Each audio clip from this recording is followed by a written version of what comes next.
તમે કોઈ પણ દુનિયાના ખૂણાની અંદર હોય, મૃત્યુ તમને શોધી લેશે.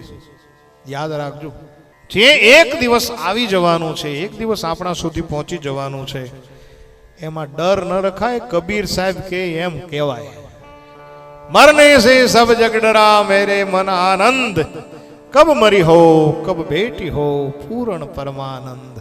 ક્યારે મારું મૃત્યુ થાય અને ક્યારે મારા સરકાર સાથે, ક્યારે મારા પ્રેતમ સાથે, ક્યારે મારા ભગવાન સાથે મારું ભેટ થઈ જાય, મારી મુલાકાત થઈ જાય. પણ આ બધું ક્યારે થાય કે જિંદગીભર સત્સંગ કર્યો હોય, જિંદગીભર મેરે ભાઈ બહેન કોઈનું બુરું ન કર્યું હોય, પેટમાં કાચ્યું હોય ને ત્યારે આ ન થાય કે કબ મરી હો કબ બેટી હો પૂર્ણ. અને પૂર્ણ પરમાનંદ એમ આવે નહીં. મૃત્યુને સુધારવું હોય તો મેરે ભાઈ બહેન ભાગવત કથાની અંદર બેસવું પડશે. આજ આ ચોપડા પરિવારને હું ધન્યવાદ આપું કે આટલું સુંદર મજાનું આયોજન કર્યું છે. હીરા દાદાના આખા પરિવારે, ખાસ કરીને અમારો પ્રવીણભાઈ,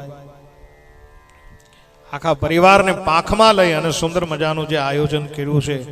આજ તમને હું કહીશ કે તમારા જન્મ જન્માંતરના પુણ્યોનો આજ ઉદય થઈ ગયો એવું મને લાગે છે.